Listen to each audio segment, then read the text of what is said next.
But you can see plenty of companies that have used their activities in the sustainability field to build a corporate image, a brand image, a reputation, to get to the point where there's no doubt that their customers have that as one of the reasons to buy from them. And when you think about it, if you can put 10, 20, 30% on the top line, that's generally worth a lot more than trimming a few percentage points off the purchase cost. And I was thinking about there's an organization called Schneider Electronic, and they've won every prize and award going for procurement sustainability in the last few years. But their business, they're in both products and services, and they're generally around energy efficiency, control systems, manufacturing controls, all the rest of it.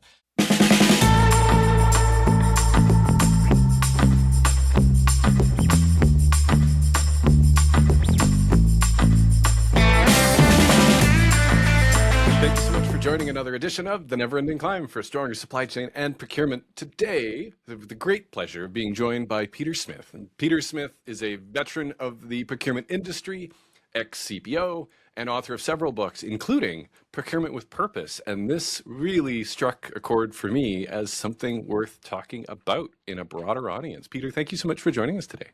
Great pleasure. Thank you for inviting me. Sustainability and social value and the whole ESG world has come under some attack lately, but it genuinely translates into measurable business outcomes over time, not just a warm, fuzzy feeling. Can you tell us more about this? Yeah, I think that's spot on. I mean, I first sort of came across it, 20, 30 years ago in a couple of my jobs and consulting work. And some of it actually came out of government, thinking about how the money they were spending with suppliers maybe could help address other policy issues. Like, if we're buying all this stuff, why don't we encourage suppliers to recruit people who are disabled or coming out of prisons or disadvantaged in some way? Because we're going to spend millions, billions anyway. Why don't we do this? And then I think the private sector picked up on things like climate change and so on. But I think it took a while, and it's still an ongoing process, to move from, well, this feels like a jolly good thing to do, it gives us all a nice warm fuzzy feeling, into what are the real business organizational drivers for doing it? Why should we be doing it? What, as you say, what are the outcomes? What are the benefits? And it's still work in progress, really getting to the bottom of that and quantifying the benefits and so on. But that's what I tried to focus on in the book. Really, why are we doing it? What should you expect out of it? How do you think about what works for your organization? Because a sustainability or social value program for this organization may be very different from what's appropriate to another organization. And what works for Mars Confectionery, my first company, is different to what works for a government department or for a large financial services company, which I also worked for. So, and I've just found it a fascinating topic. And I think the other point in recent years is the companies realized if they wanted to do this stuff, procurement and supply chain was really where the action was for most of them. So if you look at something like carbon emissions and so on, you can do a certain amount internally, but for most companies, what they can do by influencing their supply chain is potentially far greater. And it's the same with human rights. I mean, obviously Mars wouldn't employ people in conditions of modern slavery or forced labor in their own Mars factories. You would hope not anyway. But if you look down the supply chain for cocoa or vegetable oils or all sorts of things Mars buy, there are potentially issues there. So companies like Mars realized that if they wanted to get serious about this, they had to dig into the supply chain. And that's why actually in a lot of organizations, particularly sectors like consumer goods, the CPO is also now the CSO, Chief Sustainability Officer. Yeah. So the two roles have sort of merged. Is one of the most spectacular points of leverage, really, is guiding and allocating funds. And, when we think about the saying of, where energy goes, results flow, and the energy that's placed into well-targeted funding, there's so many parallels between the public sector and the private sector. It's remarkable because there's questions often around supplier selection and the commercial value, which is often something that's realized beyond a quarter or two. And it certainly compounds. I know we were talking about some examples of where overemphasis on unit cost can create some really horrific decisions longer term in terms of product quality and certainly for consumer products, a outright rebellion, which can be catastrophic for an organization. Yeah, absolutely. And I learned that lesson very early in my procurement career at Mars again. And I was buying dairy products. And I had a supplier that offered me this. It was still a natural product, but it was an alternative to skim milk powder. It's actually hydrogenated whey powder, I think they called it. And it was much cheaper. And I thought, well, this is how I make my name in Mars by saving all this money. And I was trying to persuade the R&D people that we should change the recipe. And one day, this R&D guy I worked with brought this sort of flask with this strange grey liquid in it, and said, "There you go, Peter, drink that." I said, "That looks disgusting. It doesn't smell very good either." And he goes, "That's the effing product that you want to put in the Mars bar." And he'd taken the whey powder, reconstituted it, and tried to get me to drink it. So I thought, yeah, we probably shouldn't be putting that in the Mars bar, really, should we? And What a powerful way to do it it. was a That's really brilliant. powerful way of doing it. Yeah, I learnt my lesson pretty quickly then. But there are examples of companies who have degraded the product for cost savings. There's examples of companies that hit big reputational risk issues because of, say, using a supplier that they then find have human rights issues in the supply chain. They're employing kids in factories in whatever part of the world. Um, and that was all to save 5% off the cost of whatever it was they were buying. I find the idea that the ongoing cost pressure, the ongoing go save money, the what can quickly turn into a myopic cost Yeah. per or unit cost optimization, which is fundamentally the wrong unit or measure or metric to optimize around. I Yeah. think that there's opportunities to bring frameworks and metrics to help hold up the long-term quality and I'll call it the long-term betterment for all of us, which fundamentally comes back to serve that same organization. And certainly in public sector, it's a no-brainer. In private sector, sometimes it can feel harder to justify until you dig in a little bit. I think I've found, and I imagine you have too, that you don't have to dig very far to get to some of those points where you go, wow, you take this past a few quarters and even past a few years, and this is a spectacularly powerful decision for us. It's just not optimizing the next 3 quarters. Yeah. I think it comes back to what the company is trying to do, what the overall strategy is, and everything else. Because again, if you're, say, a low cost retailer, you built your business on selling stuff cheap, then dabbling a bit in, let's get our suppliers to reduce carbon emissions a bit, I'm not sure that really adds very much. But you can see plenty of companies that have used their activities in the sustainability field to build a corporate image, a brand image, a reputation, to get to the point where there's no doubt that their customers have that as one of the reasons to buy from them. And when you think about it, if you can put 10, 20, 30% on the top line, that's generally worth a lot more than trimming a few percentage points off the purchase cost. And I was thinking about there's an organization called Schneider Electronic, and Quite. they've won every prize and award going for procurement sustainability in the last few years. Brilliant. But their business, they're in both products and services, and they're generally around energy efficiency, control systems, manufacturing controls, all the rest of it. So I'm not saying they've done all this stuff on sustainability in a sort of cynical marketing way, because they really have done things, and I know people there are pretty passionate about it.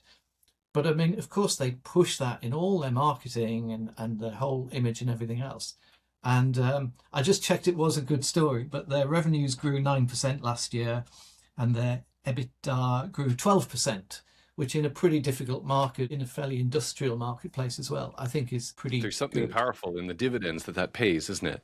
Yeah, absolutely. So if you can relate it back, I mean, there's certain things in this field that you have to do for regulatory reasons, and that's important. And clearly, you don't want to run foul of that. But if you can link it to your customer value, your brand image, your overall strategy, then that's when it gets really powerful, I think. There's something tremendously powerful in certainly in my experience, and it sounds like yours as well, where there's an opportunity for procurement teams to come back to value, and it is not purely the numbers that you can directly attribute below the line, but rather the reinforcement of making sure that we have what we need, where we need it, when we need it.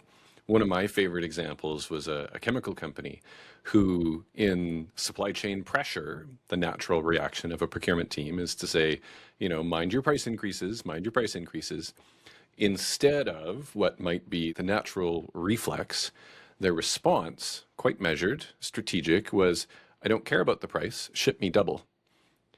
And the most beautiful thing that came from that, more strategic thinking and evaluation of the situation was that fast forward a few years, their market share had doubled because they optimized for having the product to actually sell.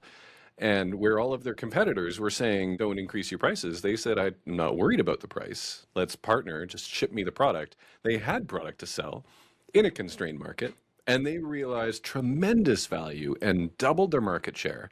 And as a great example of something that has parallels in sustainability, in seeing the forest for the trees beyond a few quarters, beyond the unit cost, is so powerful. I think what's really helped the sustainability agenda has been the parallel growth in understanding and attention about general supply chain risk management, procurement risk management. Hmm. Because when I started many years ago, we did think about risk, but it was in a very tactical way. It was what happens if that tanker full of milk powder doesn't turn up tonight. And as Yeah. we've got a lot more sophisticated, I think that's helped because you can look at issues like that reputational risk issue if you don't get things right around human rights, whatever. You can look at something like supplier diversity, which has been hit in the last couple of years because of the general pushback against diversity initiatives by a certain president. And that was probably more aimed at diversity initiatives within organizations, but it had a knock-on effect on supplier diversity programs. But I think that's actually been quite good in a way, because I never liked supply diversity programs that just said, right, we're setting a target. We want 20% of our spend to go with minority owned companies. I mean, what, why 20%? Why not 10? Why not 30? And if there aren't the right companies, are you still going to buy from them just because they're owned by a woman or something? So what it's made people do is think about, well, why might supply diversity be a good thing? Well, it's about risk and resilience and innovation and competitive advantage. And if I only buy from the same big companies that all my competitors buy from, I've got no How are we competitor. different?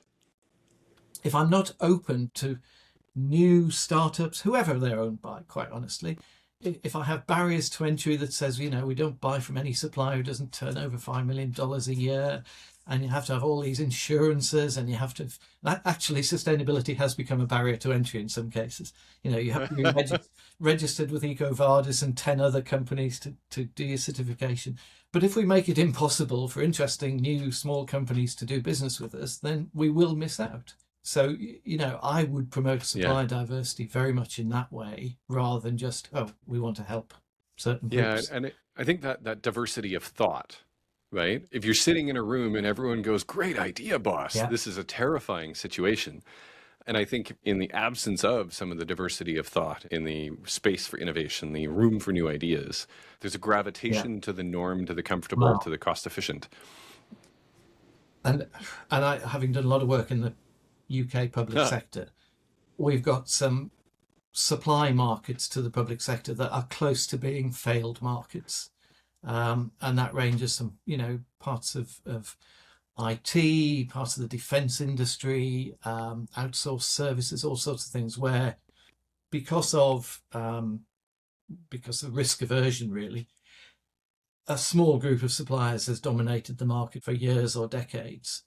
And we've seen the consequences, which is higher prices. And I think we should be paying a lack of innovation, a lack of real service responsiveness, even fraud and corruption at times. And it's because the public sector sort of defaulted to, well, we Yeah. just use the same few big companies we've always used. It's So, comfortable. It's yeah, easy. Yeah. Because a friend of mine has done a wonderful job disrupting some of the large incumbents on a waste management Oh, exercise. excellent. Yeah, that's And another interesting market. Or, yeah. yeah, it's an example of where the traditional model was, hey, we'll just pay the hazardous tipping fees to go, dump this where it goes. And instead, Yeah. going and turning the entire thing on its head and bringing some innovative technology and a service that, granted, high cost of entry, but creating an opportunity to recycle and clean what would otherwise just go to the landfill. So creating this opportunity to reimagine something that would have otherwise just been very expensive and wasteful and create something that actually recycles and significantly reduces the actual amount of waste that really needs to go to the dump in the hazardous section. So examples like that keep coming up, but if there's no opening for them to come in and enter the equation, then because of incumbents, if you will. And I think, I mean, that's a good test of whether companies are really serious about this, which is asking them, as I have done in the past, are you prepared to change suppliers because Yes. supplier X is doing these things better than supplier Y?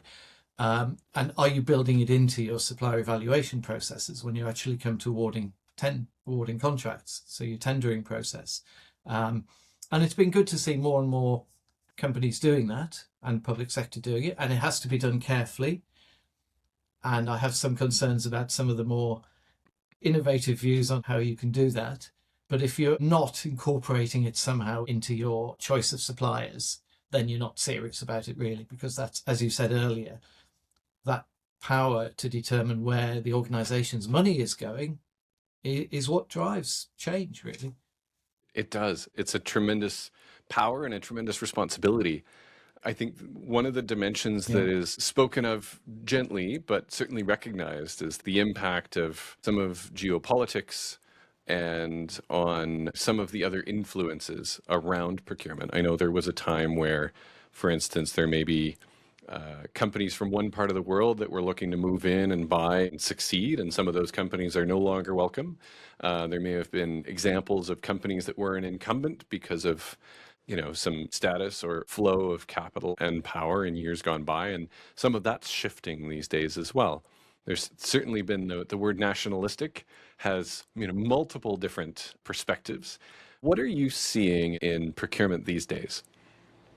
Oh, well, I think the last year or so has been so interesting slash difficult in many countries, including my own and your own. And when I've been doing lecturing in the last year or so, one of the things I got the students to think about is, let's imagine you're working in defence procurement in let's say Denmark, for instance. Um, which countries are you not keen on buying weapons from, and which countries are you more keen on buying weapons from? Because I suspect the answer is very different to what it was 2 or 3 years ago. Um, and even for private sector companies, Quite. concerns about where your data is held. What It's a big issue in technology, obviously. Where are your technology providers? What power might they have over you if something strange happened geopolitically? Um, so I think, and just supply. I mean, supply issues with what's happened with Ukraine, and then Iran and Israel and all the rest of it. I think has changed assumptions, and I'm sure people doing the jobs that I was doing 20 years ago have spent an awful lot of time in the last 12 months thinking about those security and risk issues, and where they want their suppliers to be. There's definitely been more what do you call it, nearshoring. Yes. So instead of buying from the other side of the world, maybe if we're in the US, we buy more from Mexico. Except now somebody's upset the Mexicans, so that might not be happening. But I mean, in Europe, Sometimes we help ourselves, Peter, and sometimes we imagine we're yeah, helping ourselves and end up doing the opposite. yes, It's exactly. So, so self-awareness yeah, and empathy yeah, go a but really maybe, long way. but maybe in Europe it means buying more from some Eastern European countries where the cost of labour is still lower, or possibly Turkey and Northern Africa, although some of that's looking a bit dodgy now. So I think I'm talking to some more students in a few weeks' time, and this is such an interesting time to be working in procurement and supply chain, but also incredibly challenging. And sustainability has added to that interest and challenge, but overlay the geopolitical risk side of it as well. And gosh, some mornings I wake up and think I wish I was still a CPO because this must be fascinating, and other mornings I wake up and think, thank goodness I'm not a CPO.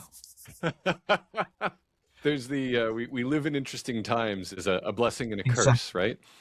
I think the ability Yeah. to get a group of people together and bring some data and bring some a close eye on what did we believe that brought us to our current state, our current supply network, and how do we set ourselves up for success with the diversity in supply, not simply who owns the company, but rather the diversity of thought, of supply, of diversifying the risk. And how do we optimize this around what can feel like short-term quarterly earnings cost pressures relative to the long-term resilience, diversity as we've defined it, not necessarily as some would imagine it, but I think we share the sense of diversity is that word does not mean what some people think it does. And that sense of the longer term view of how do we make sure that we are not creating a mess that the company in 10 years has a, 8, 9 figure liability for. Yeah. And I think the good CPOs have always had that ability to talk to the board in a language the board understands. So not talking procurement language, talking board level language, and put those concepts about risk, about value, about building the customer base, if it's a branded company, having the right brand image, and put that in the context of their suppliers and supply chain. And I've got a friend who a few years ago, um, he went into a company as a new CPO, and he was told he'd have his big chance to present to the board after 3 months. What did he think was going on and his plans? And he told me, he said, well, I stood up and I said, it's very simple, gentlemen. I think it was all gentlemen in the board, but it's quite a traditional British company. I have to tell you that I cannot guarantee that we won't have something that happens to this company caused by our suppliers that means we will be out of business within 12 months. And then he sat down again. This is what he told me anyway. This might be slightly exaggerated. And I went, what do you mean? He said, well, we don't manage risk. We think short term, we buy on price, we don't manage risk, we don't think long term. So for instance, do you know that one of our biggest critical suppliers, really critical supplier that would have huge impact is, A, doing bad things on human rights, and B, are in financially a very vulnerable position themselves? Do we know that this other supplier, again, pretty critical to us, has actually started a small business in another country that's directly competing with us, and they make threat to us in the medium term? So he gave a few examples, and of course he got the board's attention at that point, and then he could sell the idea of professionalizing the procurement function and doing risk properly and doing sustainability properly. But he put it in those very stark terms, and we could go out of business because of this. So The parallel that I think is worth celebrating and reinforcing for everybody listening is I know on this show, for those of you that have watched for a while, we've talked about the power and the criticality of storytelling.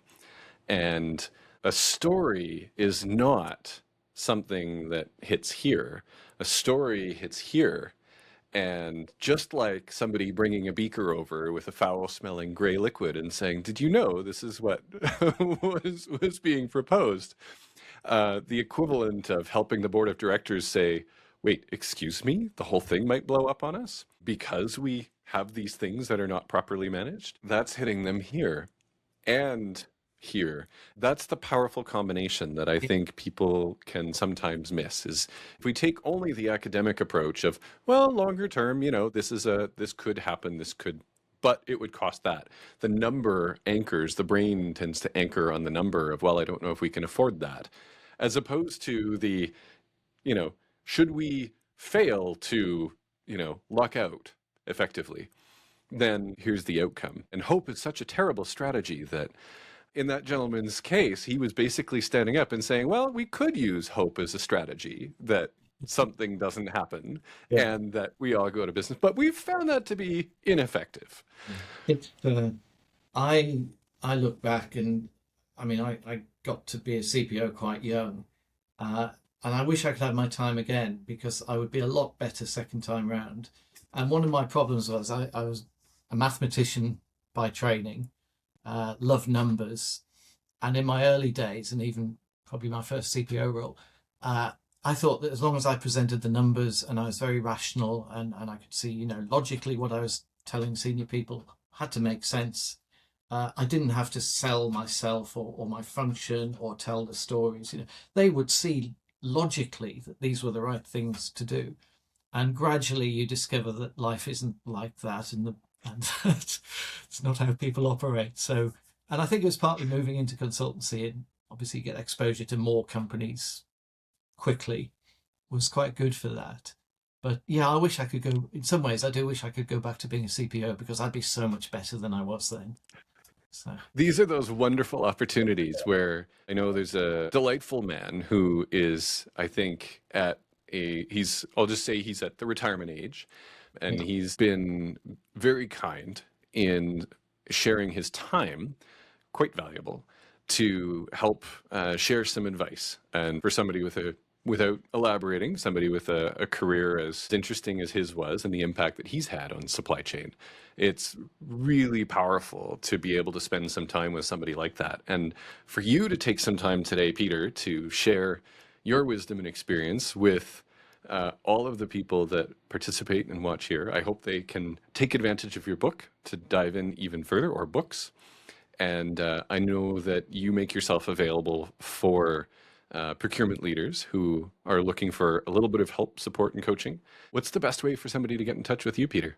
LinkedIn is probably the simplest to say. If you look up Peter Smith Procurement, I should come up somewhere. Peter Smith Procurement books or something. That's probably the easiest way. That's brilliant. There's a few Peter Smiths, but only so many that write books about procurement. There are, yes, this is true. But yeah, I'm actually doing an evening with SIPs in a few weeks' time, talking about how you get to be a CPO. So I'm going to shock them with some of the things I'm going to say. I think that Oh, that's going to be beautiful. a bit like the thing I've just said about numbers and logic often don't work. And yeah. So anyway, no, thank you. That's brilliant. Peter, thank you so much for sharing your time with us today. I know time and getting the opportunity to learn from you and other leaders like you in the community is one of the most wonderful gifts that we can give. So thank you very, very much, Peter. Grateful for you, for your time, for your wisdom, and for all of you that are watching again. This has been another edition of The Never Ending Climb for a Stronger Supply Chain and Procurement. Thanks. We'll see you next week.